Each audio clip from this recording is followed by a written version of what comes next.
So it's impossible for the Fed to sort of tighten in line with their objectives. The idea that China might be preparing for war. And I think it's very possible that it would come to that eventually, whether it's a Taiwan invasion or something else.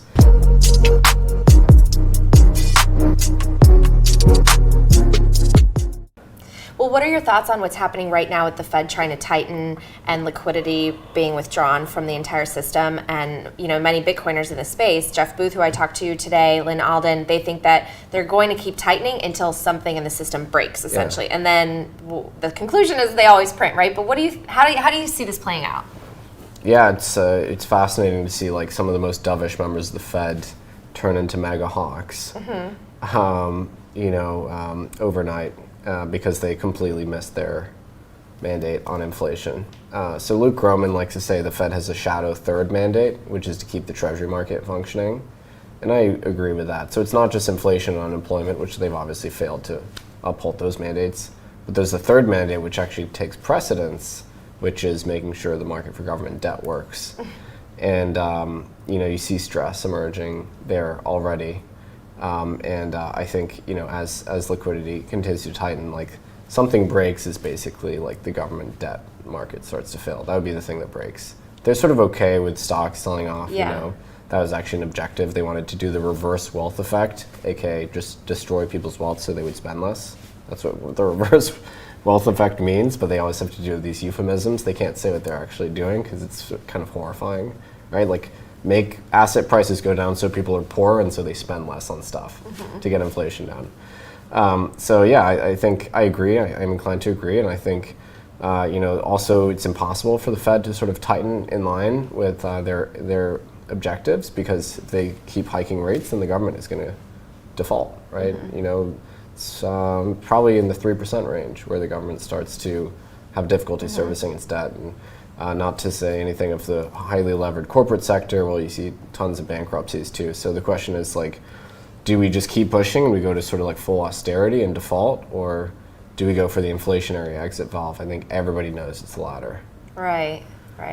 Well, you commented on a really interesting thread in the last couple of days, and I was wondering if you could touch on it just really from 30,000 feet above the ground, the idea that China might be preparing for war. Because I feel like it's crisis after crisis, and inflation was one crisis, and we have the war in Ukraine, we have supply chain issues, all of this is I think gonna take effect in a couple months with regards to like the wheat shortages creating famines and job losses and all of that. We haven't seen the effects yet, but what are your thoughts on kind of what's happening geopolitically, and why did you comment on that China thread? Yeah, from Kyle Bass. Yeah, I mean, the thing is like, there's no like guarantees that like things always get better. Sometimes things can get worse and worse and worse, and then continue to get worse, and then also get worse after that, right? So, there's no guarantees in life that we have mean reversion and that we stay prosperous. Like empires collapse and stay collapsed, right? So if you're living through a period of collapse, a lot of people are going to be really optimistic and think, well, change is just around the corner and it'll get better. Sometimes they don't, right? There's a lot of momentum in these things. And so the 2020s is going to be a decade of immiseration, right? Of deglobalization and of things getting more expensive. Inflation will be an inflationary decade, just structurally speaking, of collapsing demographics and of nations fighting over the resources that are left. And that's just like me looking at the world with my eyes wide open, observing what's happening. Is that a good thing? Do I want to live through collapse? No. I would rather live through an incredibly prosperous decade when things are calm, but that's not the decade that we have. So, deglobalization is occurring. No one's going to trust, like U.S. securities markets anymore, right? They've politicized them completely.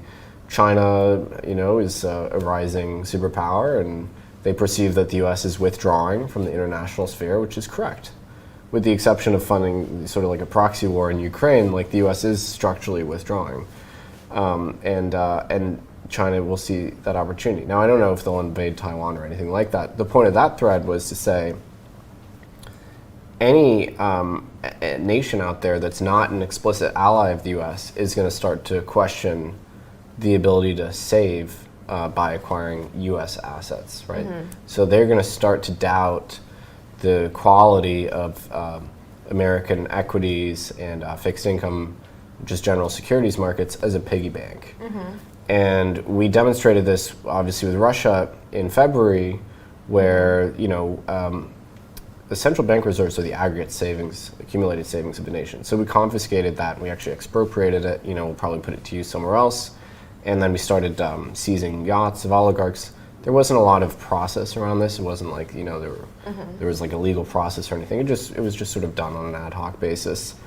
And my point, and I think I don't know if Kyle Bass had this point, but my point was, other nations that are somewhat hostile to us are going to be thinking to themselves, okay, so America did this to Russia, G20 nation, very economically significant nation.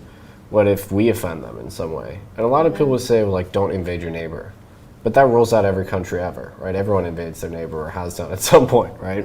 So if the standard for like retaining unfettered access to U.S. securities markets is never do something that offends the U.S., that's a bad standard. That means that no one is going to have property rights if they own U.S. assets. So my point is, as China considers invading Taiwan, or prepares to, or intends to, they will probably start considering divesting themselves of U.S. assets.